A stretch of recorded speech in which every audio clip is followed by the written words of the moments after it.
Bismillah Rahmani Rahim. A crystal loaded in the 010 direction with a stress of sigma equals 4995 psi. Determine if slip occurs in the bar 1 bar 10 plane if the critical shear stress is equal to 2512 psi. Now, in order to the previous question to get solved, which was a Schmid factor question, we call this type of question Schmid factor, you need to draw a cube, which I draw a cube over there, and then determine where your plane is, which is a bar 1 bar 10. So we're going to create it by creating a vertex, and we know for planes that we have to go from the vertex that we chose to the direction, come back, and go to the next direction. So we have a bar 1 bar 10 plane. For that plane to exist, I choose a vertex right here, as you guys can see. I have a bar 1 direction, so I go against my Miller indices of h, go towards that direction, and make a point. I'll come back to my vertex again. I have another bar 1, but this is now the k direction. So I go towards my left, make my point, come back to my vertex. I no longer have an L value, so I draw the plane, which is the orange plane that you guys can see on the cube.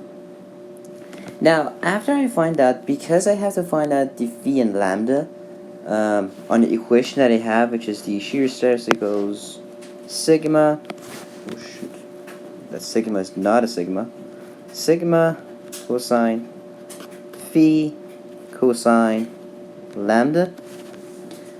In order to do that, I have to draw my directions that are live in the plane for the slip system. So I did that calculation. I'm going to show you guys. I find out that bar 111 is one of them.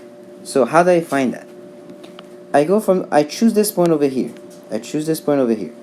So I go to bar 1 direction. I go towards forward. I go forward. Then I have 1, which I go towards my right. And then I have 1 up, which becomes this point over here. So that's my bar 111 direction. And it lives in the plane because when I take the dot product, I get 0. My next direction will be 1 bar 11. So I go forward instead.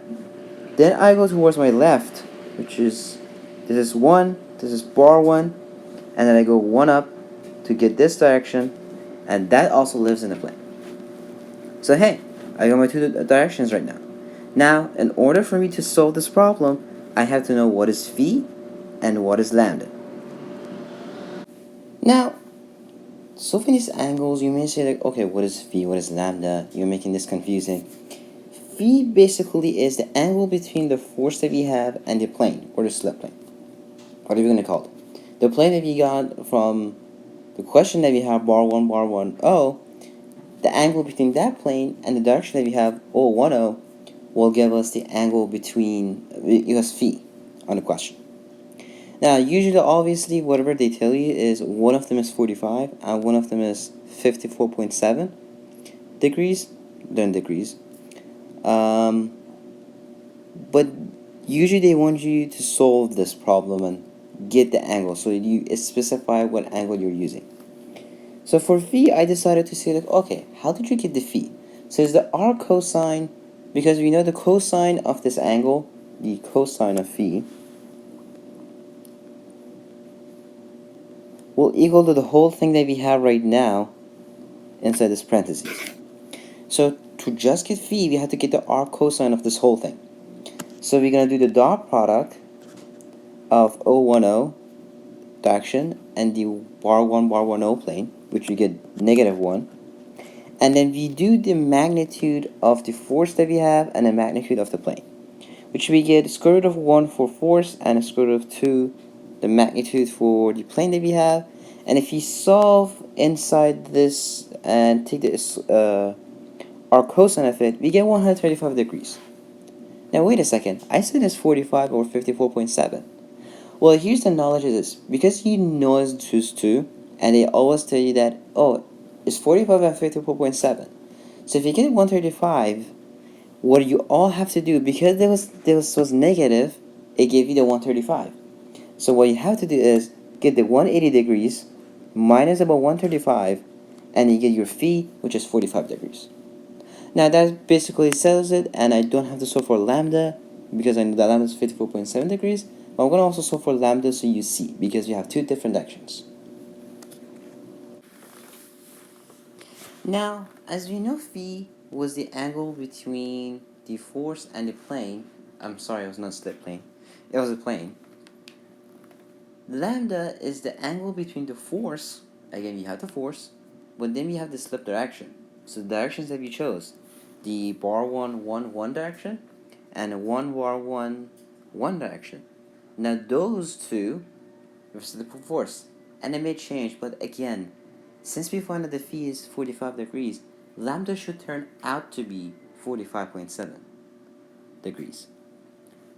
But we're going to solve it. So we're going to solve the same way that it is. Again, what is lambda? Is just an angle. The cosine of lambda, the cosine of lambda, equals to whatever we get in the parenthesis, which means the force times the dot product of the force and the direction, the slip direction, and then there's all over the magnitude of the force times the magnitude of the slip direction.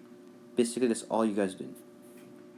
Which, in same scenario, if you look at it, we get the similar answers for both directions. If I do for the bar 1 direction, I get 1 over square root of 1 times square root of 3. And for 1 bar 1, I get negative 1 over square root of 1 times square root of 3. So it's very similar, we just have a negative. And for your first direction over here in the top, you'll get 54.7 degrees. If you take the arc cosine of 1 over square root of 1 times square root of 3, you get 54.7 degrees, which confirms that we have the angle with respect to this phi, we have 45, so we now just confirm that we have 54.7 degrees here. For lambda, if you do the 1 bar 1, we get the same scenario that we get in phi. We have a negative here. So what happens is when you take the arc cosine, you get 125 or something. But again, you just take the 180 minus that 125, and you get 54.7 degrees, which that is your angle.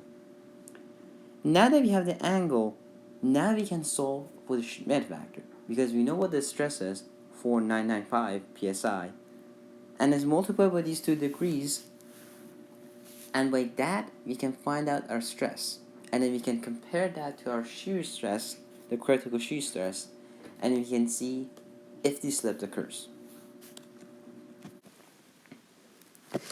Now that we have phi and lambda, and from the beginning we have been given the sigma, hey, now we can solve for the shear stress and find out if the slip occurs or not, because that was what the question was asking. In which direction does the slip occur in a plane of bar 1, bar 1, 0?